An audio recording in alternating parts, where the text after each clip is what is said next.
I've seen all year, and T. Gray Scales, their leading tackler. And that's the challenge for Nebraska, is a very athletic linebacking core for Indiana. And who would have ever thought that at a basketball school you'd be talking about how good they are at the linebacker position?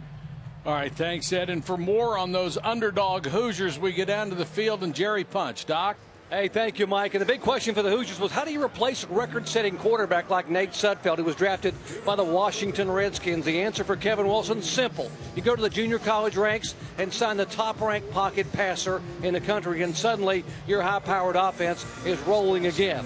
After just 5 games, that JUCO transfer Richard Lago leads the Big Ten in 4 major passing categories, including passing yards per game and yards per completion. And he has already set a school record with 496 passing yards in a single game versus Wake Forest. But it was a noise, it was a poise and composure on the road in a very noisy horseshoe at Ohio State last week that impressed the coaches most. Yeah, he threw for 2 touchdowns, but he managed the offense extremely well. They think that experience will bode well for him down the road when he faces the other top 10 teams like Nebraska here today. All right, thank you very much, Doc. It's homecoming, the 104th at Indiana, as they get ready to face Nebraska.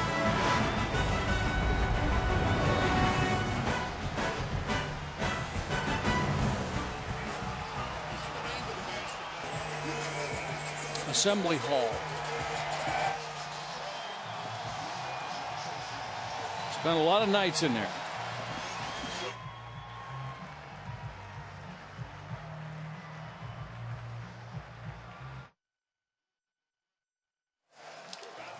Okay. Dave, give me a backstage pass card. Oh, okay.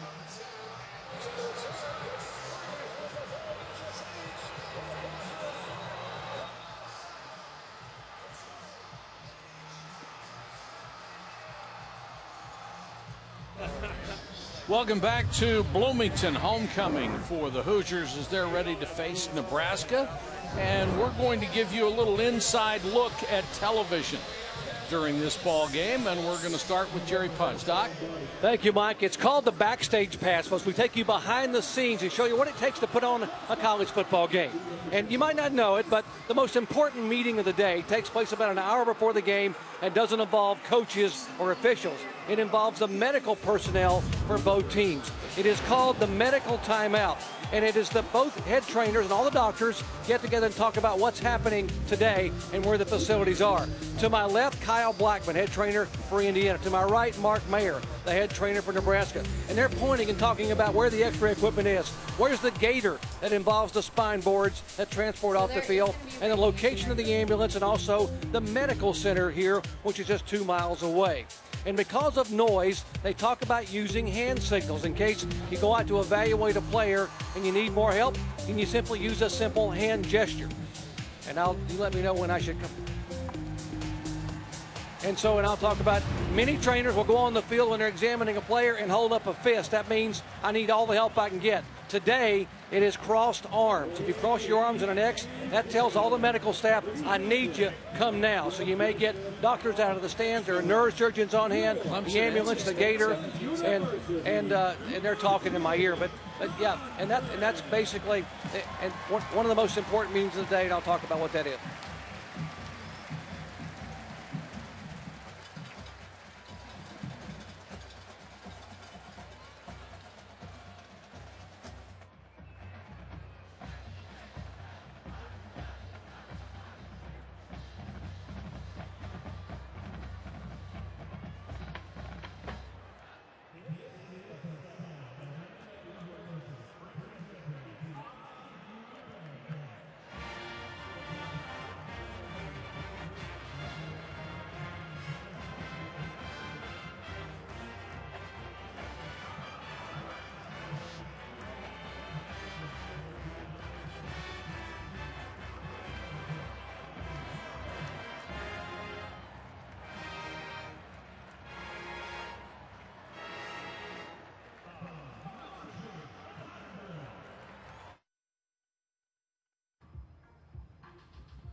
Through the fields I used to roam, when I dream about the moonlight on the Wabash, then I long for my Indiana home.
Thank you very much. We're very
Welcome to the Big Ten on ABC.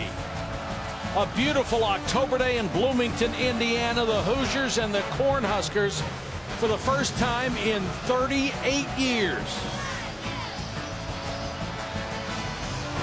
Indiana won the toss. They deferred, so Nebraska will get the ball to start the game.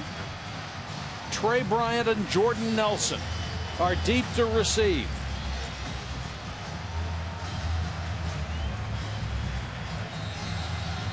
Griffin Oaks to kick it away for the Hoosiers.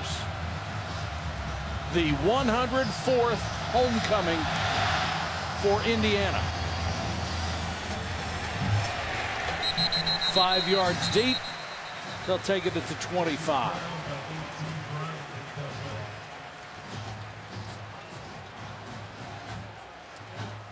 Tommy Armstrong, of course, last year struggled with some interceptions in Mike Riley's first year as the head coach coming over from Oregon State. Offensive coordinator and quarterback coach Danny Langsdorf and Armstrong worked very hard through the offseason. They've cut way back on the interceptions, way less turnovers, and while they haven't played a lot of really high-level opponents, they've been great in the fourth quarter, Armstrong especially when they've needed it, unlike last year in 2015. Nebraska will rotate 4 different guys at I-back. The first man to get the ball is Terrell Newby, and Nate Hoff, the strongest man along that defensive line, breaks through and dumps him for a loss. And there's a Nebraska player still down. It looks like David Neville, the right tackle. Boy, Neville got caught up, it looks like.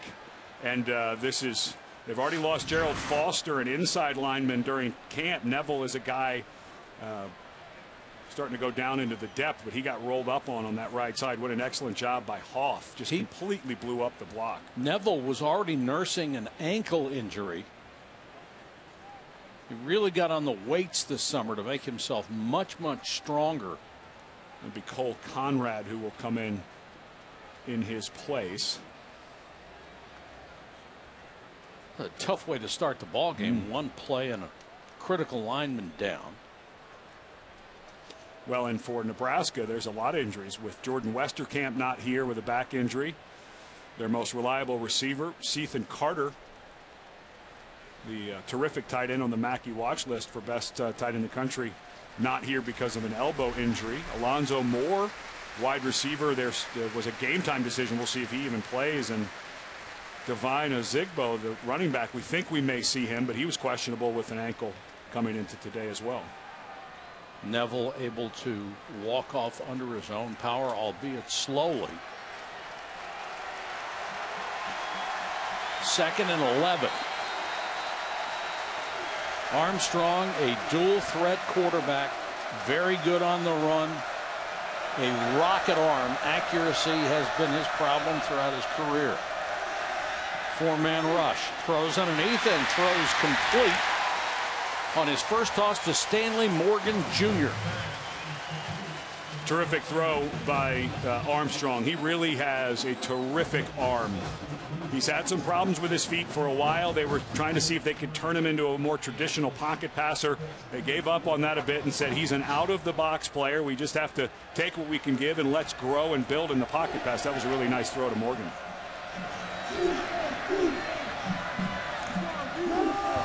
Newby. This is what Nebraska wants to do, get back to its roots. Mike Riley wants a running team, power backs the way they used to do it at Nebraska, and he has it. They're 23rd in the country with their rushing attack, 234 yards a game. And Newby, a guy 2 weeks ago, of course, Nebraska had an off week this past Saturday, but against Illinois, Newby, a young man, they rode, literally rode in the fourth quarter. Almost every play, almost every ball went into 34 hands as they pulled away from Illinois. Blitz coming. Armstrong underthrows. Is there a flag? No. And that kind of play usually draws a flag.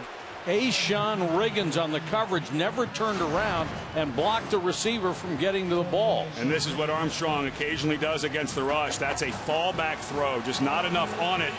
Brian Reimers completely had steps on the safety there. Excuse me, the young freshman corner, Sean Riggins. And that, I didn't think it was pass interference because the ball was so underthrown and Riggins was just running to his spot. Third and a yard, and they appear to have the first down with Trey Bryant, the 200-pound freshman who checks in on 4th and 1, or 3rd and 1 rather.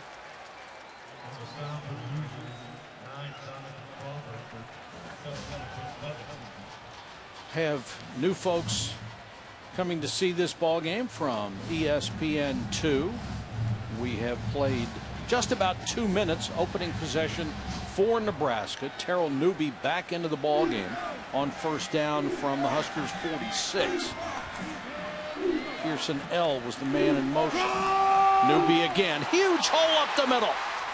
Tries to cut it to the outside, dropped by Fant, who got him around the ankles, but it's another first down. Well, when you have a cutback that goes this big, usually it's because of a block on the backside. Watch Trey Foster as he comes down. Terrific job blasting the defensive end all the way across the hole. And Newby, who really has good vision, studying him on film yesterday, he really sees both levels. He sets up linebackers well. He's got a good juke behind an offensive lineman, and that was a terrific block by Foster. Newby moves up beside Armstrong, takes the handoff again. This is a young man who gained 765 yards a year ago to lead the ball club, but only had 18 carries in the last 4 games because of an ankle injury.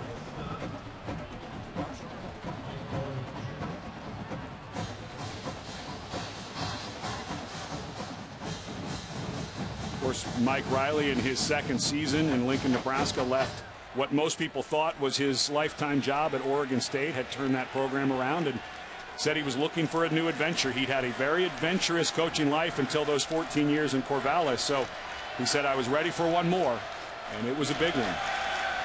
Armstrong 2nd and 9. Throws to the outside, complete for a first down. Sam Cotton is tight end.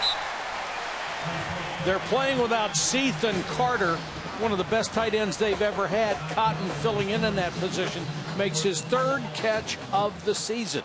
Let's meet Tommy Armstrong, who is all over the Nebraska record book as a quarterback, the all-time Cornhusker leader in both passing yards with nearly 7,500 and touchdowns with 62. His 39 start makes him 2nd all-time to Taylor Martinez, 43. His 27 wins, 6th all-time as a quarterback with the Cornhuskers. And he's an excellent runner, tries to keep that time, only picks up maybe a half a yard on the ground. And he's been battling an ankle injury all season long. I mentioned that Nebraska had a bye last week, did not play. He was seen walking around in a protective boot. So although he is a good, effective runner, Danny Langsdorff, of course, second-year coordinator under Mike Riley, they're not going to call it a ton. They need it some, and plus you're going to get the broken play runs that Armstrong is so good at as well.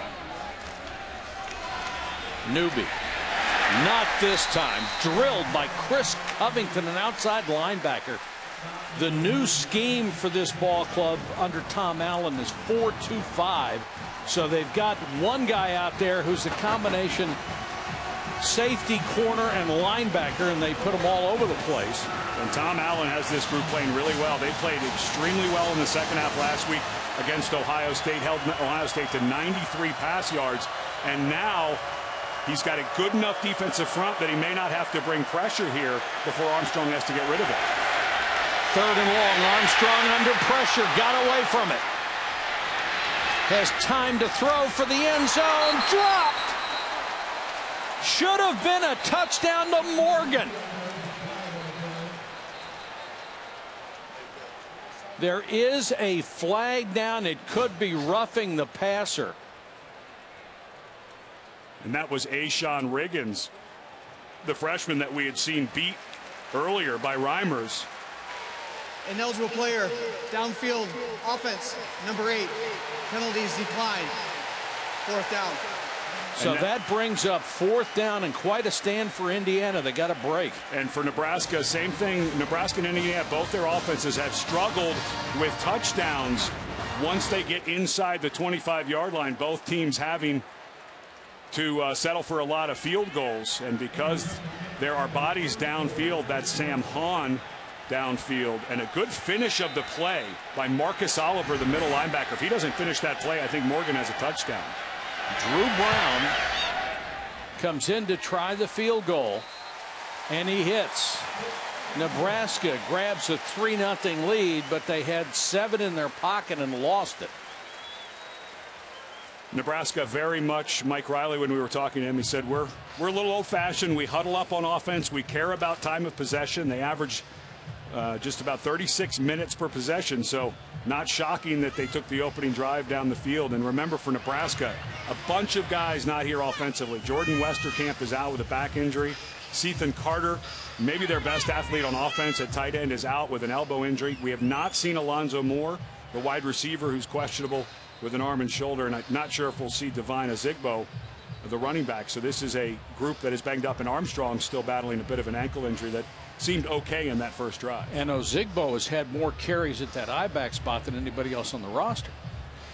Mike Riley said you don't want to lose guys, but the running back position and the wide receiver position, where it doesn't look like we have not seen Moore yet, and we're definitely not seeing Westerkamp. But Mike Riley said if you're going to lose guys, those two positions, we do have very good quality depth, of course, which we've already seen in that first drive. Drew Brown will kick it away. Half of his kickoffs have gone for touchbacks this year. Devontae Williams and Ricky Brookins are deep for the Hoosiers. Williams from the 3. And cut down shy of the 20. Richard Lago will lead them out. Last year he played at Cisco Community College in Texas, threw for nearly 2,300 yards and 21 touchdowns.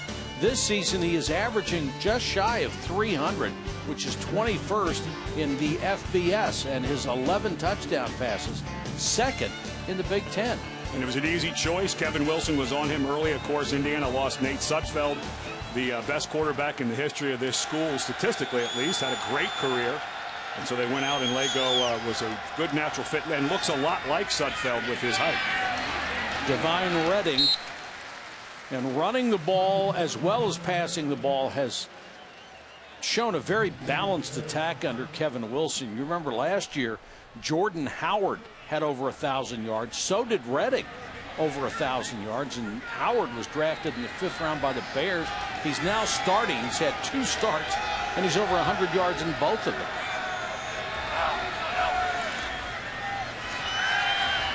Fake the handoff and throw it out to Jones, and Ricky Jones has a first down for Indiana out to the 43-yard line. Very soft coverage by Nebraska as they played off, and there was a lot of time. This offensive line for Indiana missing their best player, Dan Feeney, out at right guard, still out with a concussion from earlier in the season. Redding, and they like tempo, don't they, Ed? Yeah, they do. Flag up top. I'm not sure if this won't go against Indiana. but 2 offensive linemen actually out for Indiana. Demetric Camille, the right tackle, out with a back injury. Not sure if he'll be back. Dan Feeney, they were Offside. Defense. Number 88. 5-yard penalty. First down. It's defensive end Ross DeZuris. And that's a freebie for Indiana, and Kevin Wilson, who helps call the plays on offense with Kevin Johns as offensive coordinator. But they're missing Feeney, who was an All-American last year. Exactly. And they haven't been able to establish the run, especially inside the 10-yard line. They got stuffed a few times against Ohio State, so we'll see if they spread it out a little bit more. This is, although Nebraska's defensive line lost 2 guys in the NFL, they're still a pretty good front.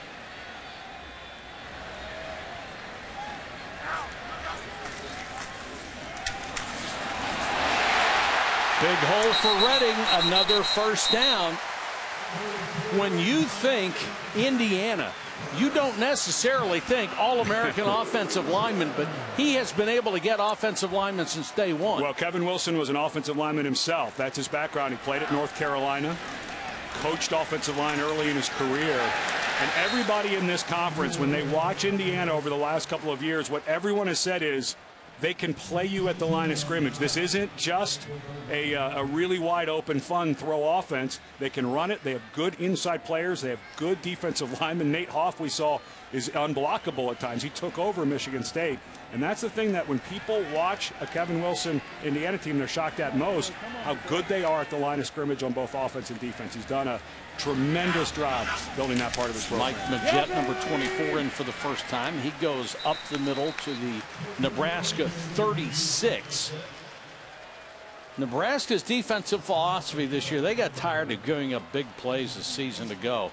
They play back in the secondary. They are going to make you throw underneath. They're going to make you drive the length of the field if you want to score. And this is, you got to think, 4-down territory for Indiana. They've had some struggles, real struggles in the kicking game, and this is not a game where you want to be trading field goals. Lago airs it out, overthrown. Intended for Page.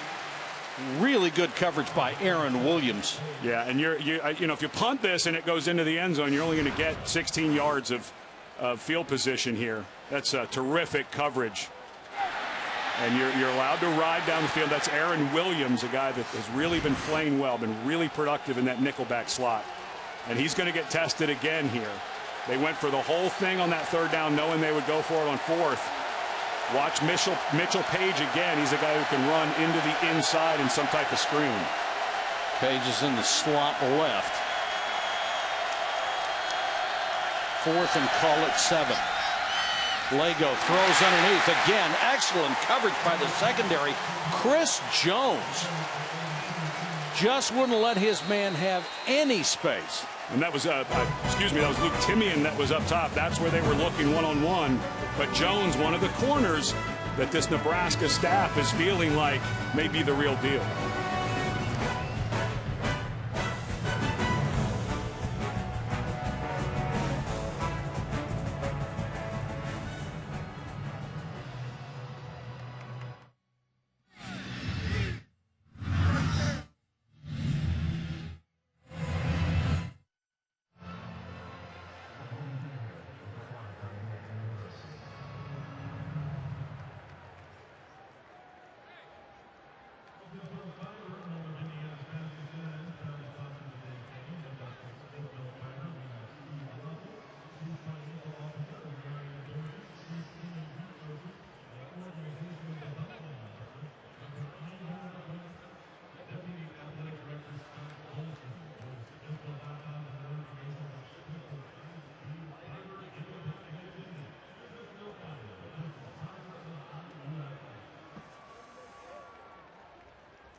You're watching the Big Ten on ABC. We're in Bloomington, Indiana. It's homecoming, but from the crowd noise that you hear while the game is going on, it actually sounds like we're in Lincoln. I don't know if there are more Nebraska fans here, but they're louder. Well, Indiana fans are still figuring out how to be into football a little bit. Kevin Wilson's just getting turned around here. But for Nebraska, their fans, they love away games. There's Nebraskans, of course, all over the country that are very proud to come travel. And I would say probably 5,000 or 8,000 of them are here in Bloomington. And it's hard to tell them apart, obviously. All in some version of red. Nebraska will start from the 36. Trey Bryant back in at the I-back spot. Behind McNitt, the fullback, and he's dragged down in the backfield. Penetration again, this time from Ralph Green the third. These two tackles are pretty good. Ralph Green and Nate Hoff. You'll see Patrick Doherty in there. And this was a group that lost their 3 starters from last year. Green was the only starter that came back, but Darius Latham now playing in the NFL. Nick Mangieri was a very productive defensive end, so starting to get some depth. The guy that I've been most impressed with is Nate Hoff, 74. Barely played last year in the 3-4 setup that they had under the previous coordinator. Tom Allen brings in the 4-3, and 74 is having a nice junior year.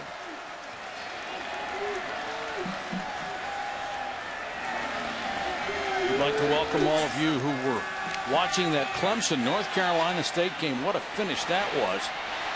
This pass tipped away and caught it on the bounce on his back. Brandon Riley had 2 shots at it. Marcelino Bell tipped it. Well, what concentration. And Ball actually knocked this ball up in the air thinking he was going to have a terrific play on it. Yeah, that's got to be a top 10 nominee. Good job by Brandon Riley. Off the head. Off of Bell. Yeah. Holy cow. Off of his head. Big break for Nebraska. First down at the Indiana 22. They'll gain a yard with Newby off the left side. And Riley, a guy with Westerkamp out, we mentioned earlier, we just got the full national audience. Jordan Westerkamp at home with a back injury. Sethan Carter, one of their best athletes at tight end, at home with an elbow injury. So Riley, a guy who had been bothered by hamstring injury, has elite top NFL type speed, comes up with a huge play, and it looked to me like the defensive back was trying to play a little bit of volleyball there, thinking he had a much better play on it. Armstrong, play fake, under pressure. Throws that away. Greg Gooch applying the pressure from his left defensive end. Let's go to Jerry Punt. Doc? Hey, Mike, let's update David Neville, the big right tackle for the Huskers that was rolled up on the very first series. He was nursing a right ankle sprain. That's the same ankle that he was rolled up on. I've spoken to the medical staff and to head coach Mike Riley, who says, he said Neville wants to try to go, but right now he's hurting, and we got to hold him out. Thank you, Doc. 3rd and 9. Armstrong this time in the pistol. Blitz coming. They don't get there. Pass over the middle, and it's caught by Reimers, and Reimers has a first down inside the 5. They got burned on the blitz that time. They vacated the center of the field, and Reimers just walked out there. Yeah, and Reimers had coverage by Riggins, the true freshman, all the way across the formation, and Riggins ran into his own man. Excellent job by the offensive line and running backs for Nebraska to pick up that blitz. Reimers able to get all the way across the formation and rub his guy off, legally rub his guy off Riggins. 1st and goal, Huskers. Newby straight up the middle, untouched. Touchdown. So Nebraska takes advantage of the circus catch by Brandon Riley, who came into this game with only 4 catches all year, but he was averaging 24.2 yards a catch. He has specialized in the big-time play.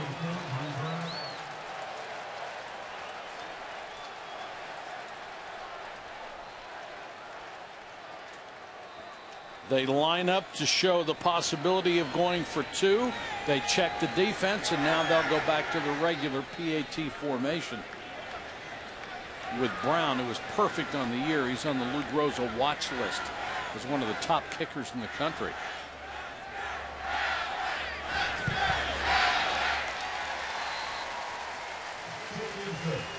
Brandon Riley, who in high school was the #7 hockey center in the country, finally made the decision to choose football. Said his father took a long time to forgive him for it. I think he's happy with it now.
College football, presented by Walmart.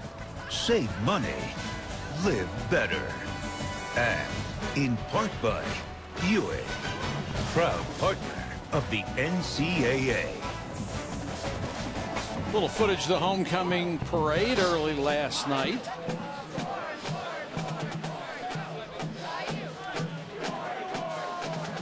I like it when the kids build the floats. Do you think that red paint doubles as sunscreen? No. It's pretty warm and sunny. Hey, if you can get a sunburn in October, go for it. Especially if you're in Indiana. Good point. Devontae Williams. Whoa, takes a shot shy of the 25-yard line. Big hit by Joe Doman. It's a gorgeous day and a fun ball game. Back in a moment.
Tonight at 7 Eastern, ESPN will have an SEC West showdown. Number 12 Ole Miss taking on number 22 Arkansas in Fayetteville. Also streaming live on the ESPN app and watch ESPN. Indiana could really use a good drive here, down 2 scores early to Nebraska.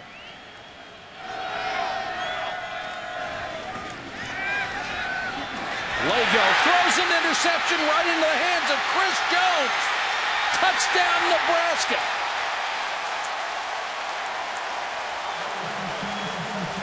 The receiver went out, the ball went in, and then the ball went into the end zone. One thing Mike Riley wanted to focus on this offseason was improving turnovers. That's the 10th interception in just over 5 games for Nebraska in their secondary. A lot of it having to do with new alignments, new coverages they're playing. Chris Jones farther off in his own coverage there. And you mentioned the receiver looked like he ran the wrong route. Lego was throwing that to a spot that no one was there, and Chris Jones read it perfectly. The book on junior defensive back Chris Jones is that he likes to jump routes. He didn't have to on that one, hit him right in the chest, and he went 33 yards for the score. Think about the momentum for Indiana. Brandon Riley comes up with a circus catch on a ball that looked like Marcelino Ball was going to intercept for Indiana. Then they come back and miss a throw, and all of a sudden they're down 17-0 in a game that we all thought was going to be very competitive. All of a sudden looking not so much that way.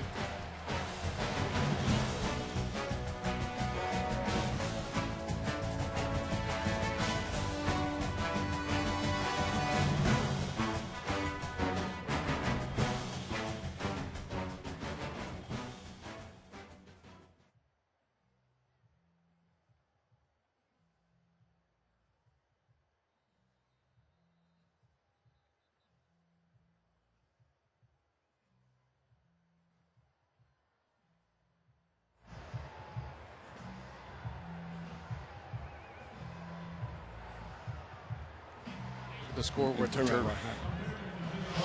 Welcome back to Indiana, where Nebraska is stunning the Hoosiers so far. 17-0. Still 4:33 to go in the first quarter of play. And the good news for Chris Jones, after his touchdown, he gets to go right back out and play defense again. Let's see how Richard Lego and the Indiana offense responds, because right now this home crowd, this homecoming crowd, starting to think about tailgating instead of staying here and watching this. Indiana will start at the 25. And remember, Indiana, a team that beat Michigan State last time they played at home. Michigan State was ranked at the time. We know not quite the Michigan State of the past. However, that was a good ranked win against a ranked opponent at home for Indiana. Absolutely. In what was supposed to be a little bit of a tough year for Kevin Wilson. Broke through, went to a bowl game for the first time since '07 last year. Lost some really good talent to the NFL. You mentioned Jordan Howard, the running back, went to the NFL, but they went out and got junior college quarterback that looks like a pretty good player. And unfortunately right now, Nebraska showed up and Indiana didn't. Fake to Divine Redding, and the pass a little bit behind the intended receivers. They threw that one incomplete. Let's go to Jerry Punch. Hey, you guys talking about the Michigan State game. Kevin Wilson, no panic right now on the Hoosier sideline, because remember, these guys were down 14-0 early on to Michigan State and battled their way back to win that game in overtime. So just methodically trying to run through their offense and get some points here in this series. Got to score this series. Absolutely, Doc. That last pass intended for Leon Thornton, who we did not expect to play. Redding goes nowhere. And all of a sudden, Indiana looking at a 3rd and long, ready to give the ball back again. And without Simi Cobb, one of their top outside receivers, been out since the first game of the year, they don't quite have the outside threat that they would have. So this is a position for Nebraska to be able to play and not have to rush too many. Lego has missed his last 4. Now he's under pressure, and down he goes under the pass rush.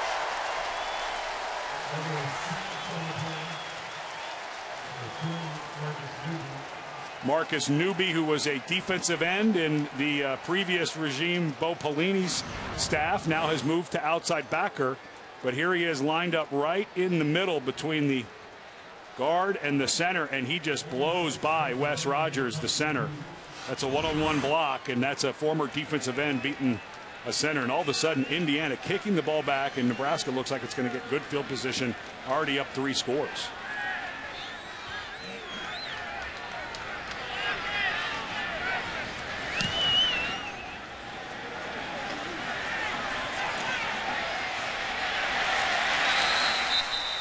They'll start from the 34-yard line after a 48-yard punt. And let's check in with Cassidy Hubbard.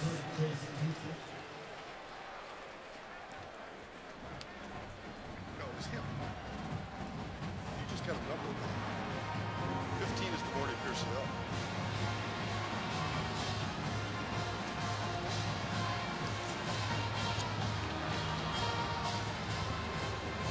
Cassidy, thanks very much.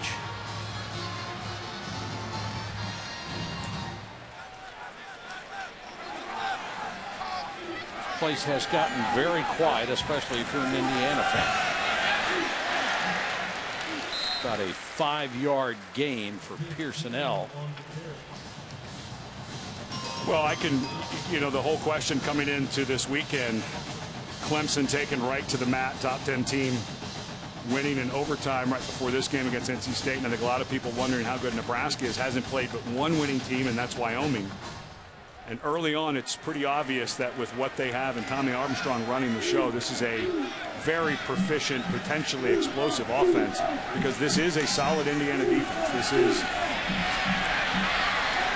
They have had some big-time plays on both sides of the ball so far in the first quarter.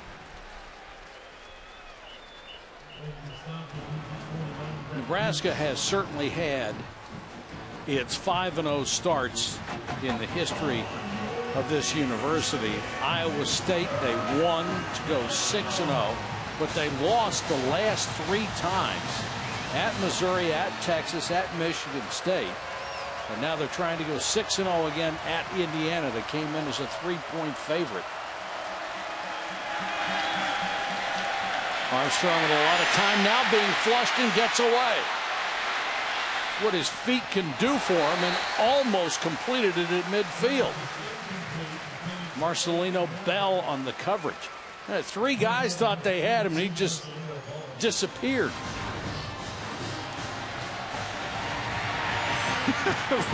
Right at the middle, Patrick Doherty came free. Doherty's, and that's a dangerous throw. Ball once again making a play. You see that ball come way back to the inside. Those are the throws that last year got Tommy Armstrong in trouble. You want to punt this ball away. You don't want an interception there at midfield by Ball. Caleb Lightbourne, the freshman, will punt it away. Sam Foltz, the great All-American candidate punter who was killed in a car crash, gives way to Lightbourne, and he gets off a 41-yarder. Tonight on ABC, more Big Ten action. Heisman hopeful J.T. Barrett and number 2 Ohio State will be in Camp Randall Stadium to take on number 8 Wisconsin. It starts tonight at 8 Eastern, 5 Pacific on ABC.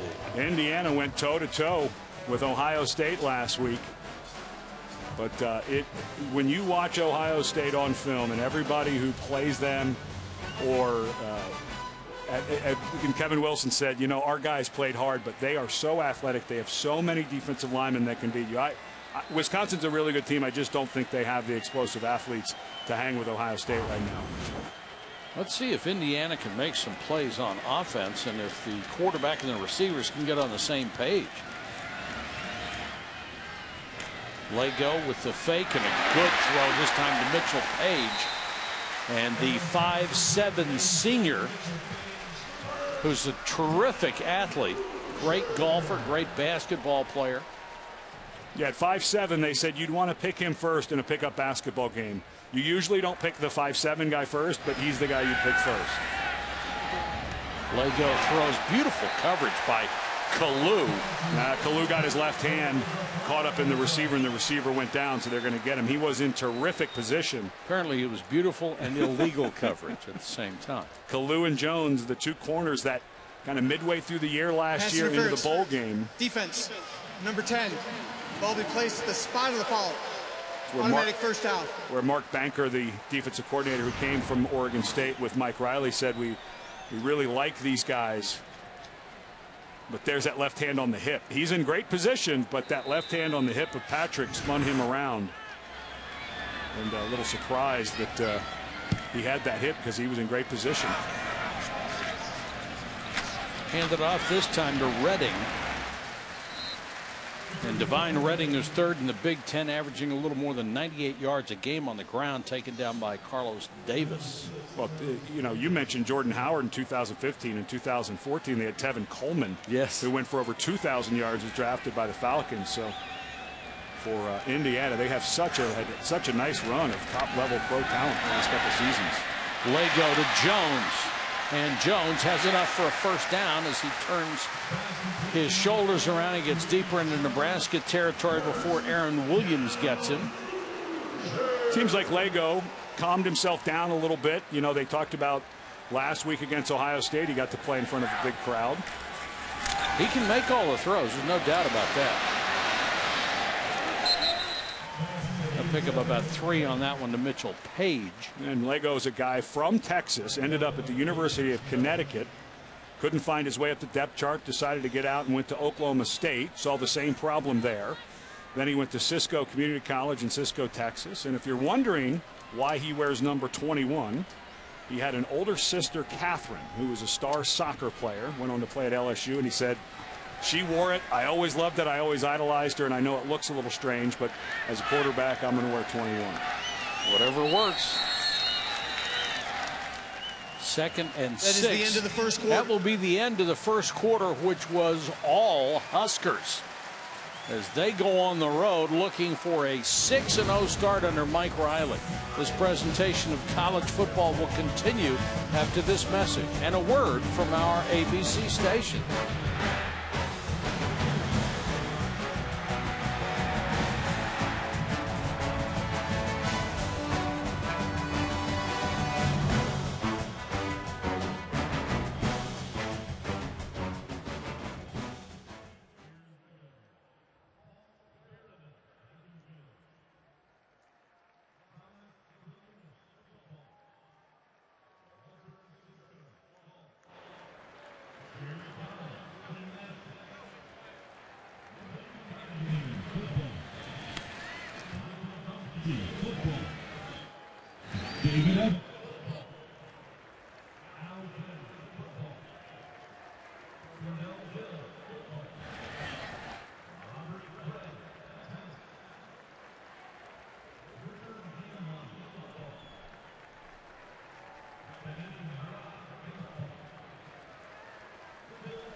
Ready to start the second quarter here in Bloomington, Indiana. Couldn't be a more beautiful October day. How many times in October in Indiana is it 77? Once? Yeah. I think it's happening more often these days, they're saying. Could be. Indiana trying to make some noise here on 2nd and 6 from the Husker 39. And off the hands of Mitchell Page. That was set up very nicely. Pass was right on target, and I think Page may have looked downfield, just let it come off his hands. Yeah, there was Lego put a pretty good spin on that ball, had some speed on it, and I think it got on Page before he expected it. And again, here you are. Remember, they were at the same spot earlier where they threw a long pass and then went for it on 4th. Be surprised if they don't try to pick up. You don't necessarily, I think you're going for it on 4th down here at this position. So not sure you need it all. They went for a touchdown last time they were in this exact same position going the other way. 3 wide receivers to the top of your screen. Here comes the blitz. They go with a screen, and it's a great play coming up from the secondary. Nathan Gary, a Thorpe Award candidate, and not very good blocking by Indiana. They let Gary come right by them. And this was set up as a screen the whole way. You can see the offensive line go to release, and Gary was just the better athlete, completely outruns number 76, the left guard, Wes Martin, which you would expect from a safety. And a little surprised here that Indiana's punting the ball on the 40-yard line, already down 17. This feels like a place you'd be going for it on 4th, and they had before, so not sure why you changed the strategy. Joseph Gideon trying to kill it inside the 5, get some help from the special teams guys downfield. A 38-yard kick. They will mark it at the 2. We go to Jerry Punch. Hey, Mike, we have something called a backstage pass where we take people behind the scenes to show you what it takes to put on a major college football game. And, folks, the most important meeting of the day took place an hour before the game. I know it wasn't officials, it wasn't coaches. It was something called the medical timeout, where both medical staffs get together and discuss contingency plans. Where are the ambulances? Where are the backboards on the Gators? Where's the x-ray machine? And where's the medical center? And most importantly, to my left there, Kyle Blackman, the Indiana head trainer, and Mark Mayer to my right discuss what happens if you have a catastrophic injury. And what they will do, they will go on the field. They may raise their fist, which says, we need everyone to come help us. Basically, communications that can cause an injury not to be a huge problem. And, Doc, it wasn't that way back in the day. I mean, this is the kind of thing that was almost an afterthought. Now they have it really down where everybody's on the same page. Everybody has all the equipment there. They're taking much better care of the players, aren't they? Exactly, Mike. And we saw a catastrophic head and neck injury in the Southern Georgia game versus Georgia game a year ago. And if they hadn't had these medical timeouts and everyone been ready, the result would not have been nearly as good as it was. They're prepared to make sure injuries don't end up being worse than they should be. They work hard behind the scenes. And, Jerry, they have added to that as Armstrong throwing out of the end zone. Deep ball knocked away at the last minute out at the 40-yard line by Fant. Nice defensive job. Now that they're working on the concussion protocols with all these guys and have the targeting rule, they're being extra careful. Fant did a wonderful job because Stanley Morgan had a step. Ball slightly underthrown by Tommy Armstrong, and all of a sudden Indiana's defense starting to make some plays. A little surprised with a long throw, the way that Nebraska's been able to run the ball backed up. All of a sudden letting one go. You do have to throw it so you can soften up the run, but it seemed like the power run game was working pretty well for Nebraska. When Kevin Wilson made the decision to punt, and they got good coverage from special teams to down it inside the 5, he had to hope that the defense was hold. They'll get their chance on 3rd and long when we come back.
They do love their tailgating here at Indiana, especially on homecoming. This has got to be the best on a day like this. Tonight, Ohio State and Wisconsin. All muscle in the Big Ten. And Ohio State struggled last week in the second half offensively against this Indiana squad. Only 93 total pass yards, only 360 yards of total offense. So at Camp Randall, if they can't get it going a bit more, that'd be I think they're better than Wisconsin, but they better play better on offense. Indiana looking for a stop on 3rd and long. Screen. No stop. First down. Got a flag down right at the line of scrimmage. Offense, number 62. Half the distance to the goal. 3rd down. That's Cole Conrad, who was in there subbing for the injured David Neville. And the Indiana defensive linemen were screaming for a safety, because if you get called for holding, in the end zone.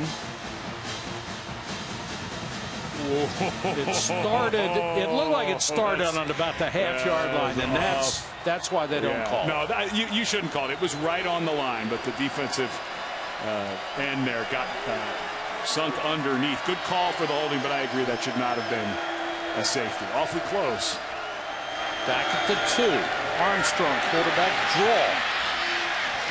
Cut down short of the 10. They'll have to punt it away.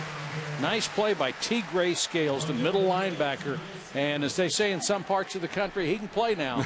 Yes, he can play now. He plays much bigger than 6 foot, 230 pounds. And Tom Allen, the first-year defensive coordinator, came here from South Florida. He said, we were the defense known as, can they just get a stop? Can they just get a stop? Well, that's 2 stops in a row now for Indiana on defense. Now it's time for the other side to do their job. They rush the punter and block it. Out of the end zone, that's a safety. They came after Caleb Lightbourne, whose second punt of his freshman career was blocked. They got to this one.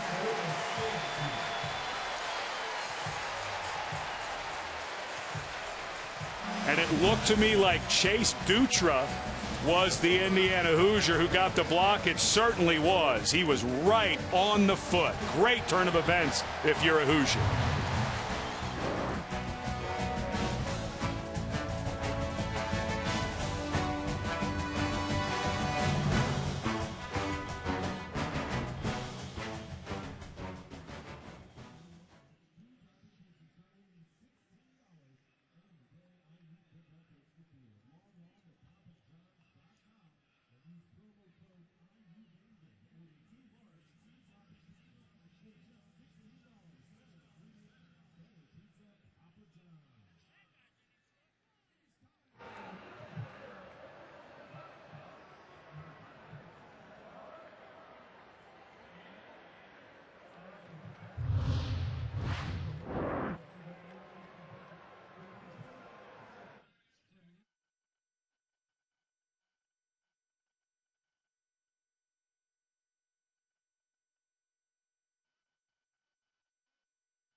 College football presented by Walmart.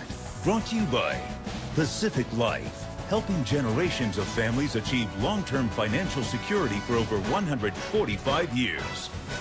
At Ford, we go further so you can. My buddy Lee Corso spent 10 years as Indiana's head coach from the early 70s to the early 80s. His 79 team was his best, went 8-4, his only bowl game at Indiana, and they beat undefeated BYU in the Holiday Bowl. Ended up ranked 16th in the country that year, the highest ranking they'd had in decades. And Lee's enthusiasm and his ability to have people just have fun. They talked about how he changed the culture, just enjoy yourself. Some great stories about what he would do to get the team prepared for Ohio State. And the headgear thing has now been going on for 20 years, and our hats off to him. And just if you're keeping score, he picked Ohio State tonight against Wisconsin. He put on Brutus the Buckeyes headgear on game day today. Devontae Williams, turf monster, got him as he tripped over the 20. Well, back to that block. What happened here? This had to be an automatic read for Indiana to rush. Only 3 blockers for 4 rushers. There's such wide splits down by the goal line, and Rath, the defensive tackle, has to choose the 3 of the 4, and Dutra is the 4th. So this had to be an automatic read and a lick the chops situation for Dutra and his mates, because they were outnumbered in the middle. Looked like maybe Nebraska should have squeezed down on that right side. But Dutra came completely free and almost got kicked in the face. He really did. He was an inch away from taking it off the punter's foot before he kicked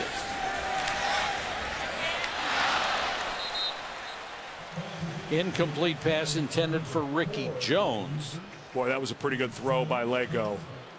And Jones catches that and runs through it. I think he picks up 15 or 20. If you're going to be successful, you have to make plays. It doesn't matter who you're playing or who you are. Well, especially because for Indiana, your defense finally showed up. That's 2 stops in a row now. You made the choice to punt it, which we disagreed with, but it worked out. Now you've got to make it. You've got to make it work. And this is an offense that has had a lot of yardage, but they have not been very good finishing and scoring. So this is, of course, not quite what they had last year on offense. Pressure. Devontae Williams out in the flat, spun down at they'll mark it at the 34, very close to the sticks. Nathan Gary made the stop. And Coy Cronk, the left tackle, true freshman left tackle, came up hobbling after that. Remember, I mentioned Demetric Camille, the tackle, already out. Of course, they lost Jason Spriggs to the NFL. 3rd and an inch, they throw for it and got it with Page, but there's a flag down. I didn't think it was a very good mark. Boy, it sure looked like the first they down. Had it already. It sure did look like offside. Williams Defense, was over the first down. number 88. But Nebraska gives them a free one with an offside call. First down. Well, they declined it, but that's the second time DeZuris has been called for being lined up offside. So obviously an alignment issue. But because of the completed pass, they declined that.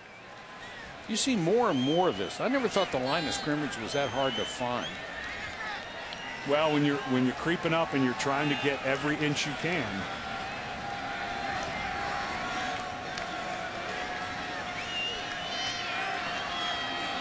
First down, Indiana, its own 43, and now they're going to have to take a timeout. Indiana finally on the board, still down 17-2.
Cassidy, thanks so much. Indiana with a first down at its own 43. Lego, the junior college transfer, with a handoff to Williams, and the tackle made by the middle linebacker, one of the captains on this team, Josh Banderas. Nice job by Banderas from his middle linebacker spot. That's the stretch zone play. And Banderas just kept running. Then when he saw that Williams had to make a choice, he met him there right at the hole. Good tackle for loss. Williams, one of 4 tailbacks they will use, much like Nebraska with its I-back situation. Blitz coming, screen set up. Williams picking his way across midfield to the 49. Going to be about 2 yards shy of a first down. Banderas makes another stop. That's a really good tackle by Banderas. If Josh does not make that tackle right there, as Lego comes off the field, it looks like they're going to go with a wildcat formation to Devontae Williams on this 3rd and short. Actually, they got a new quarterback. Xander Diamont is on. And he's a runner, not a thrower. He gives him a little spark in the run game, a guy who's played quite a bit in and out during his career. Smaller guy, but he can run. Keeps Diamont first down and more to the 40. And he's a guy, Diamont was a guy who played most of this week, was on the scout team pretending to be Tommy Armstrong. However, because Diamont has played a bunch in his career, and he's such a fiery competitor, so much fun, the coaches trust him completely, and they're going to leave him in. He can throw it, but he's more of a runner. Another fake, same play. Cuts it back inside. He's still built like a straw, but boy, is he quick. His father is literally a soap star on Saturday afternoons on ABC. He's from Venice, California. A couple of years ago, he had to start as a true freshman against Michigan State, and he gives him some pop. Throws to Hale. Donovan Hale can't stay in bounds. I would go fast. I would let Diamont now. They've had the zone read. I would try to get another pass or some type of misdirection off the zone read. Not right now. Mike Riley and his defense a little shocked at this change. I like the call by Kevin Wilson. This is a guy they like in Diamont. Tremendous faith in himself. Williams off the left side. Made one man miss. Goes inside the 10 to the 7. And when we talk to Kevin Johns, the offensive coordinator, as a Nebraska defensive player, is down after the play.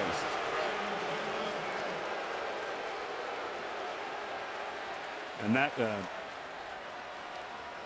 Akinmoladun, Freedom Akinmoladun, a guy who is really picked up his game, was a tight end under Bo Pelini's staff.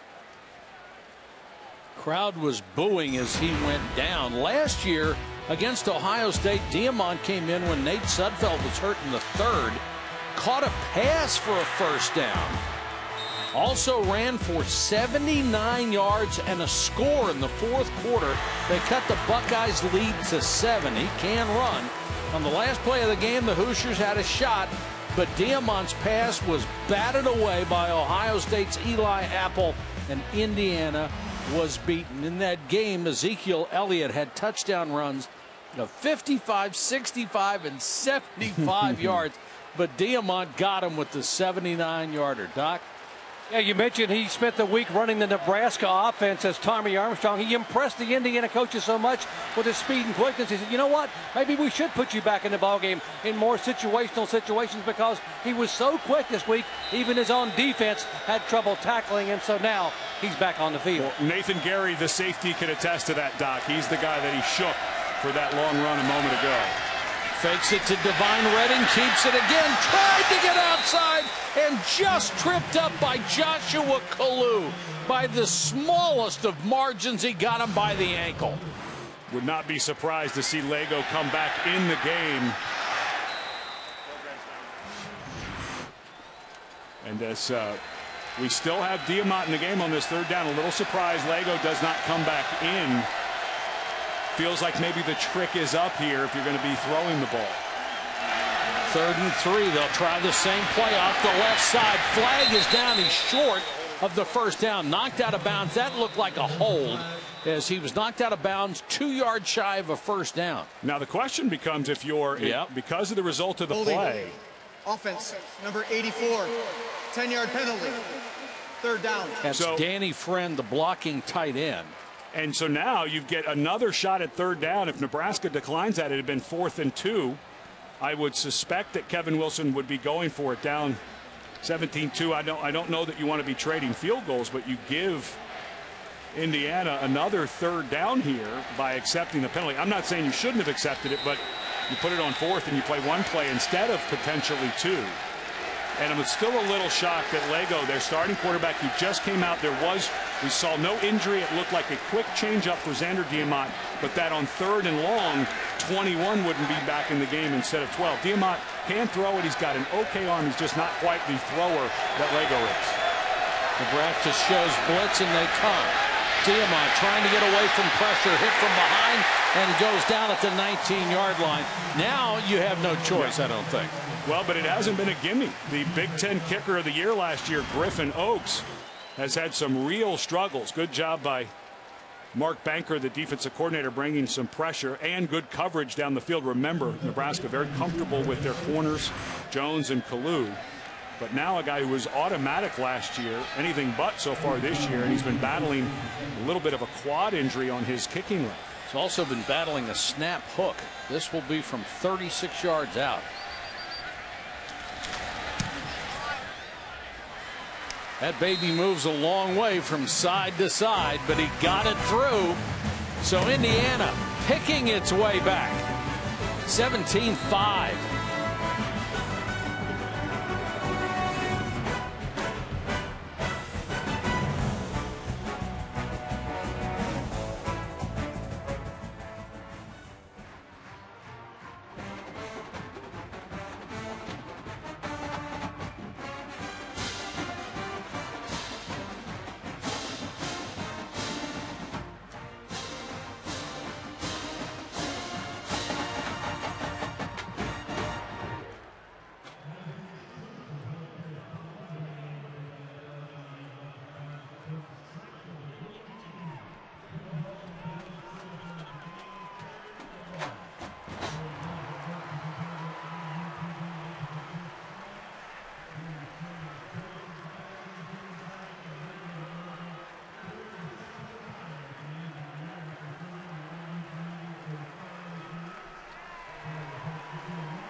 Back in Bloomington, Indiana.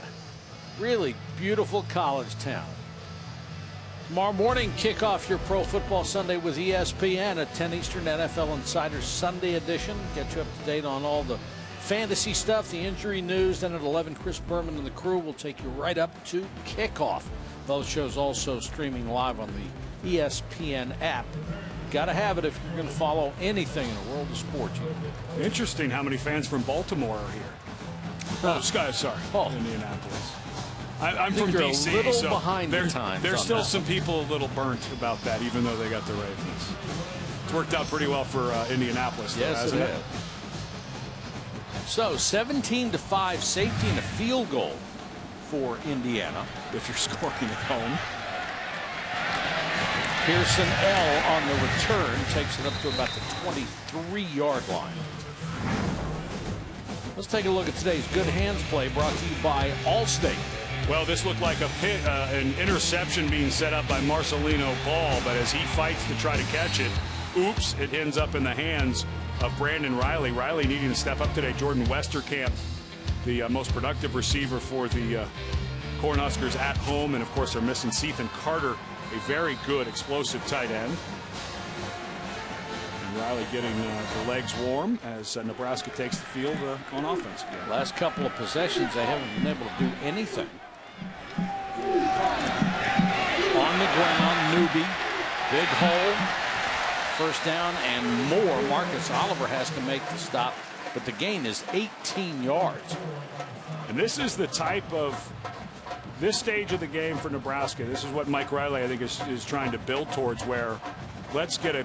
Of course, let's go down and score, but wouldn't it be nice if we ate 5 or 6 minutes off of this clock and continued to shrink the game? Indiana has finally stepped up a little bit defensively, but Nebraska's defense has been able to stiffen a bit as well. End around to Brandon Riley. Stopped by Jonathan Crawford. And going back to Mike Riley, he's one of the most respected and well-liked coaches in the entire profession. He has done a remarkable job wherever he has been. And he, of course, a couple years ago decided to leave Oregon State. I went to school in the Pac-12 at Washington. It was shocking to most of the people in the Northwest, thinking that he would make the change. And when we asked about it the other day on the phone, he said, my wife and I, we just felt like we had one more adventurous stop in our coaching career. And when they called from Lincoln, Nebraska, it was a bit of a surprise. Oregon State had a down year in what had become 8, 9, 10 win territory for Riley. But he was a guy he was adventurous his whole life. He grew up in Oregon and went to play cornerback at the University of Alabama for Bear Bryant. Yeah. That's where his football adventure started. So getting one more shot to do something different and fun was really intriguing to him. And they've done a terrific job recruiting. They really have done a nice job of focusing a little more locally, but also still, of course, going nationally with that big N on the side of the helmet as their brand. Third down, about 2.5. Armstrong wants to throw for it. Incomplete, almost intercepted at the 45. One other thing about Riley, when he was first hired, the Nebraska fans said, who? What? Yeah.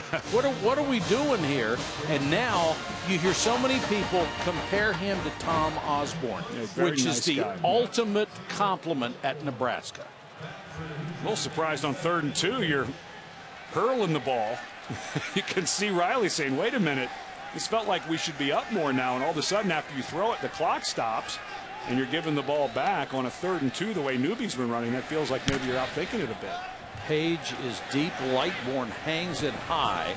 Fair catch at the 15 after a 37-yard punt. Now for today's Aflac trivia question. Who are the only Indiana head coaches with back-to-back winning seasons since 1948? 1948. Well, I know one is Bill Mallory, because that was the golden era for Indiana football. So I'll have to get back to you with the second one, but I know it's Bill Mallory. At least I assume is one of the two.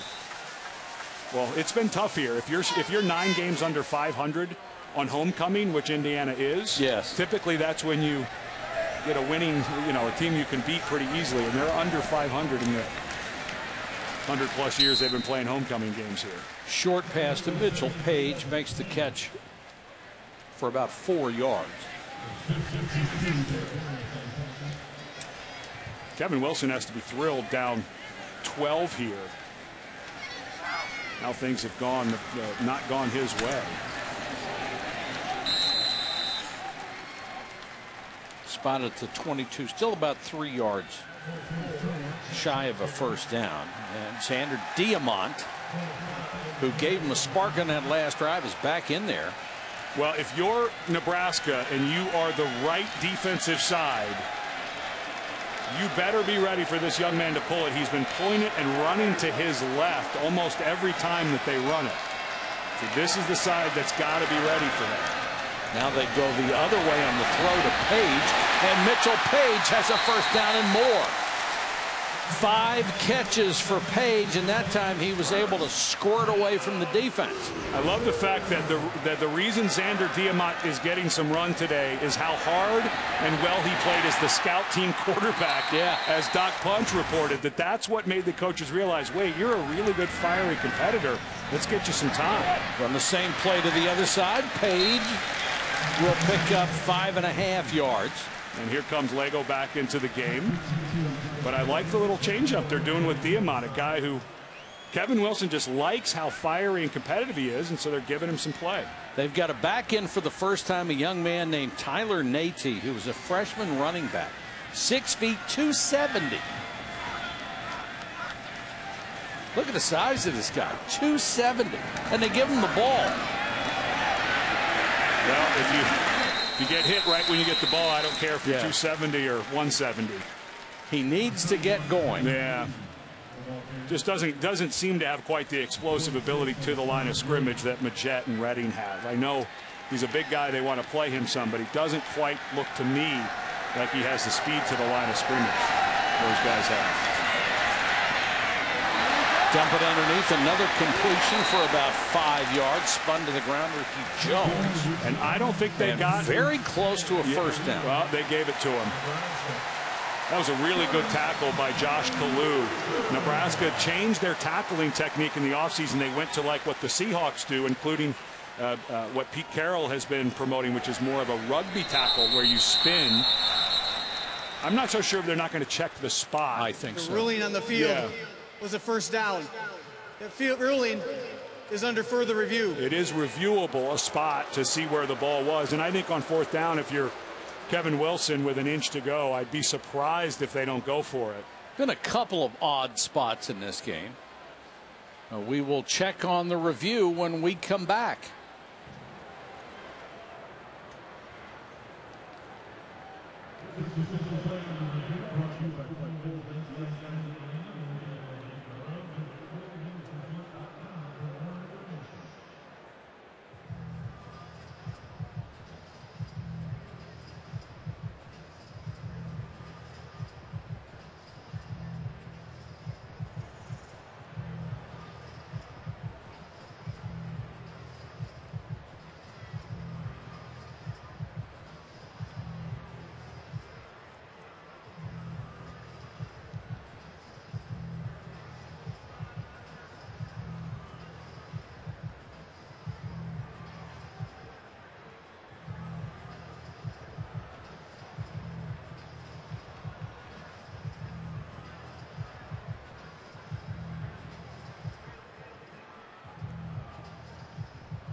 The call is going to be reversed. Watch his left arm. The elbow is down. The forearm is down. Yeah, so about a half a yard short of the 4th down. Again, really nice tackle by Josh Kalu. It's more of a get to the hip and almost alligator roll the receiver. And Ricky Jones not quite getting the first down. And I think if you're Kevin Wilson, I'd just be shocked if you pumped this ball away here.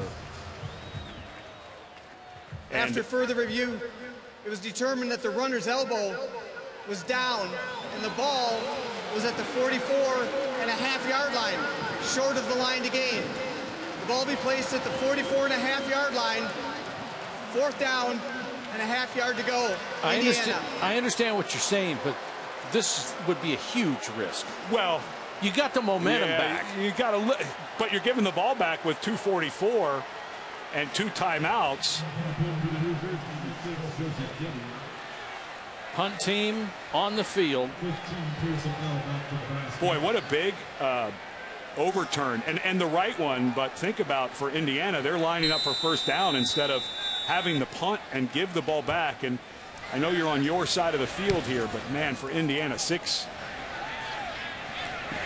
to a foot and a half is an awfully short amount to get to kick it away. I don't disagree totally, Mike, with what you're saying. I mean, you do have some of the momentum back, but now Nebraska in a great position with those 2 timeouts and 2:32 left. That is true as well. Now the answer for our Aflac trivia question, which was who the only 2 Indiana head coaches with back-to-back winning seasons since 1948. Actually, there are 3 of them. John Pont in 67 and 68 when they won their only Big Ten championship. Lee Corso 79 and 80.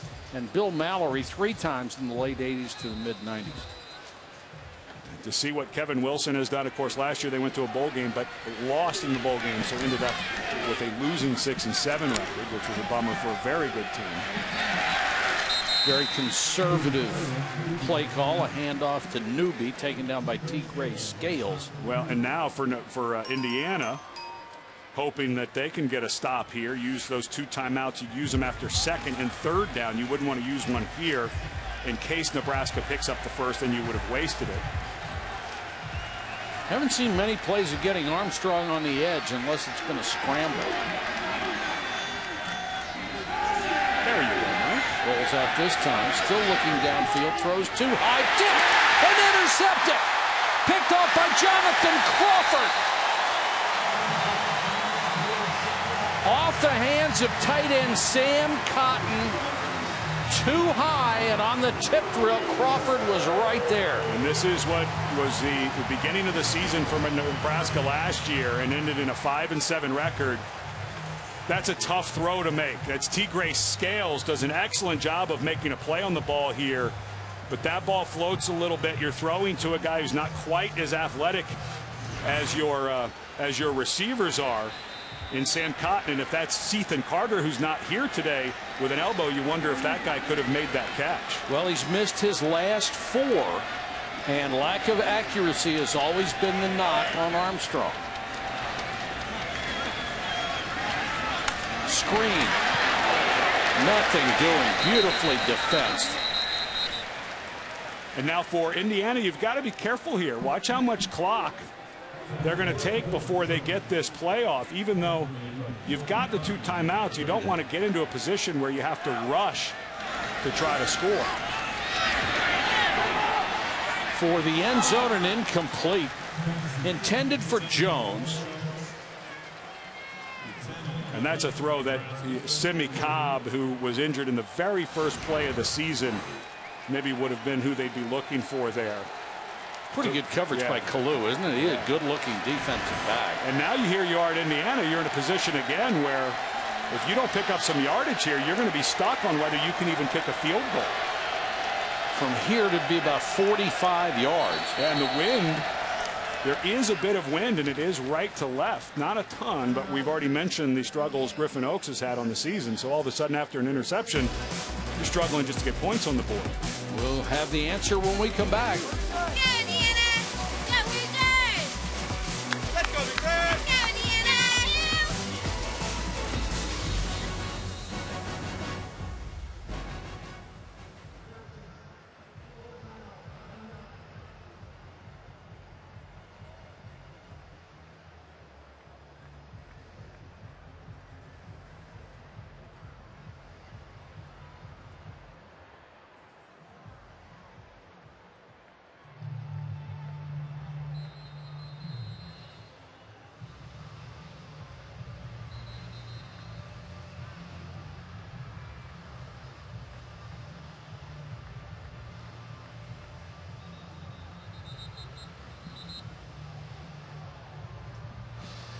Got that one down.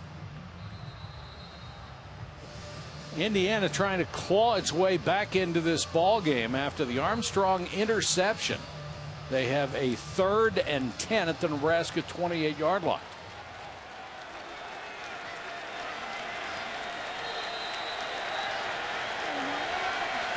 Lego in the pistol with Divine Redding at his side. Pressure coming. Lego hit as he's throwing.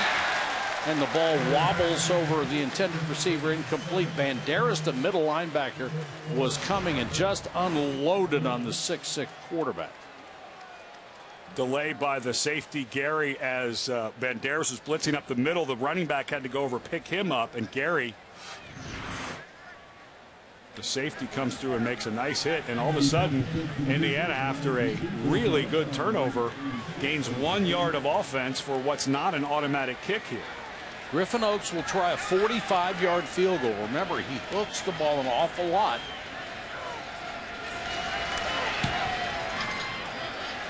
This one, more of an Arnold Palmer draw, and knocks it right down the middle. A safety and 2 field goals for Indiana, and it's 17-8.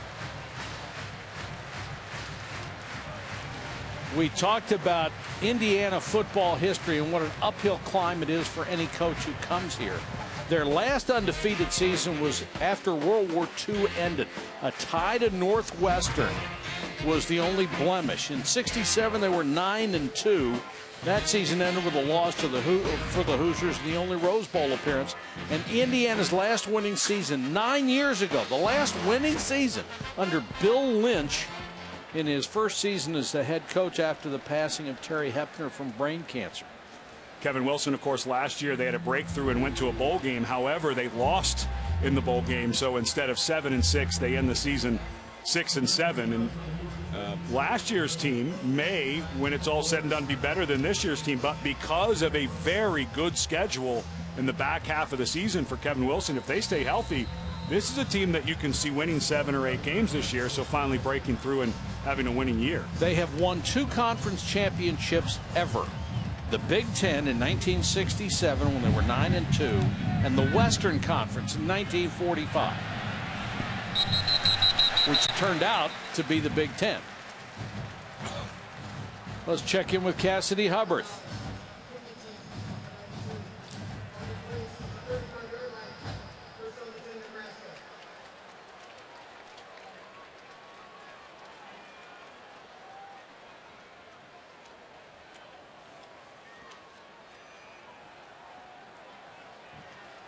Boy, and Cassidy, they are struggling in East Lansing.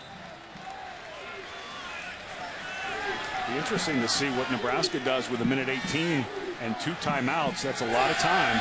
Came out throwing on the last possession, and that pass too hard and in front of Terrell Newby. That ball needs to be thrown with a lot less pace on it, doesn't it? Well, when we were talking to Tom Allen, the first-year defense coordinator at Indiana, he said that sometimes when Armstrong throws it, that number 4 reminds him of Brett Favre because he just puts so much steam on the ball. And now with an incomplete pass and no time off the clock, if they get another incomplete pass and Indiana can use that timeout, they may force a punt. Remember, Indiana already has a blocked punt in this game. Armstrong, quarterback draw. This is really what he does best. He is only 4 for 12 passing right now. And he's been battling some lower leg injuries, wore a boot all last week, has what has been a recurring ankle injury. So they're not going to call a lot of this, but this time they needed to dial it up. He is a gifted runner. He picks up a huge first down. Dumps it over the middle of Morgan, and Morgan just about a yard shy of a first down, so the clock does not stop. Bell made the tackle. But be careful here. You're burning a lot of clock. You've got those 2 timeouts. Wow, this is going to take, this is a little too much time between plays. You maybe wanted to think about a timeout there if you were Nebraska. About 12 seconds at the line of scrimmage that they used that they didn't have to. This pass incomplete, intended for Brandon Riley. Marcus Oliver was back in the throwing lane. Not quite in Drew Brown territory. If there is wind, it's from the right to left. It will be at their back. But that 12 to 13 seconds to get that play off instead of using the timeout was very costly now for Nebraska. Let's see if they have to scramble. Clearly, you'd want at least 1 or 2 shots towards the end zone if you can before you try the field goal. That waste of time could really hurt them. They're down to 28 seconds. 3rd and about 2. Armstrong going to throw for it. Throws underneath and has it. Flag down. Terrific job by NEB as we wait to see what the flag is to get himself out of bounds and save a little bit of that time.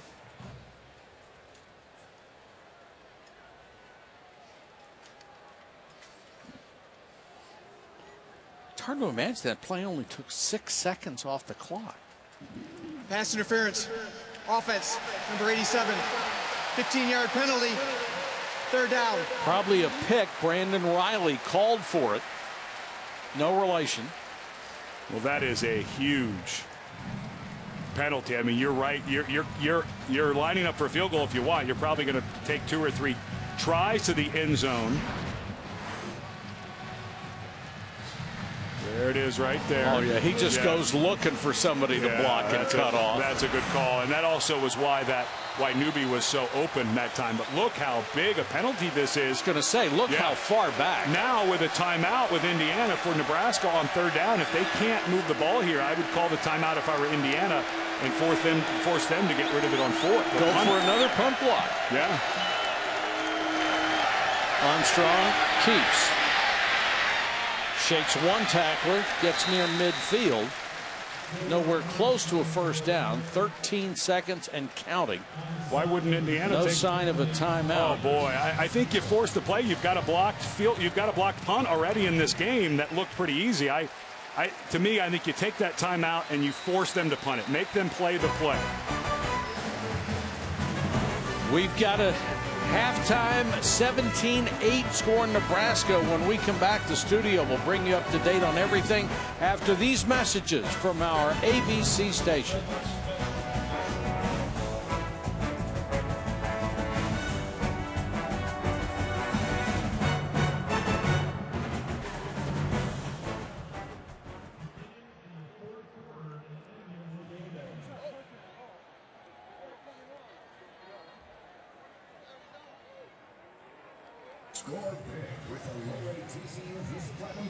Here we go.